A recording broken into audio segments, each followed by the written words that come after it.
Sometimes you may want to show the value of a node output into the scene, such as a text or number, for inspection. Today I'm gonna walk you through with some geometry nodes. Create a new node tree. First, make it with a text. Add a constant string node. Then fill its value with hello world, for example. If we try to connect the string node output to the group output, it's gonna be an error. To fix it, we need to convert it into a geometry by using the stringtocurves node.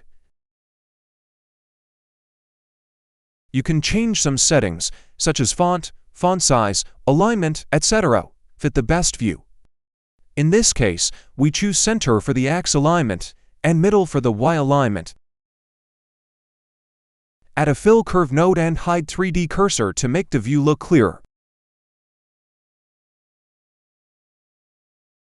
If you want to show a number by using a value node and directly connect it to the stringtocurves node, it's gonna an error again. We need a node to convert that number to a string before getting them connected. Change the font to Times New Roman. Now we head to a more complex part. Show value of each elements of a geometry. For example, we have a mesh circle and need to output positions of all its vertices. To retrieve data of each vertex of the circle, use the evaluateatindex node. Change the data type to vector to get their positions.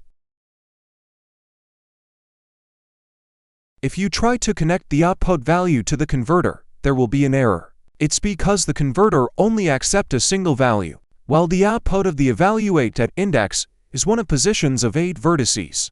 That makes the converter unsure. To evaluate each vertex at a time, use the attributestatistic node and choose vector for the target data type.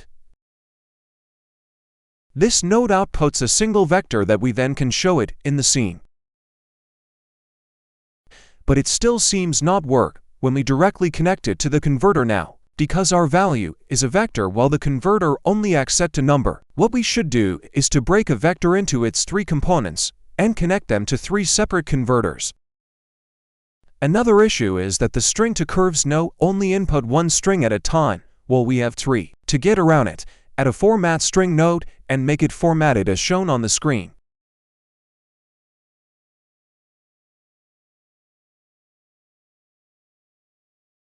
With this group of node, we can only show the position of 1 vertex, while we have 8. There are a few ways to show them all, like putting this group to a loop zone and relocate every string converted to curve.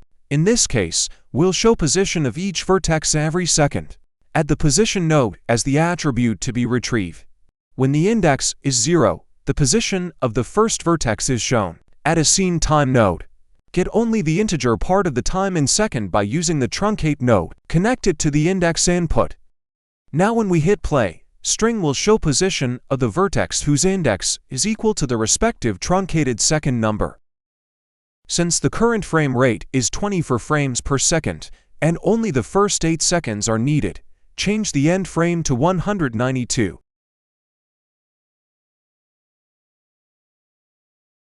Next we're gonna make an animation to show which vertex on the circle is evaluated when the timeline runs.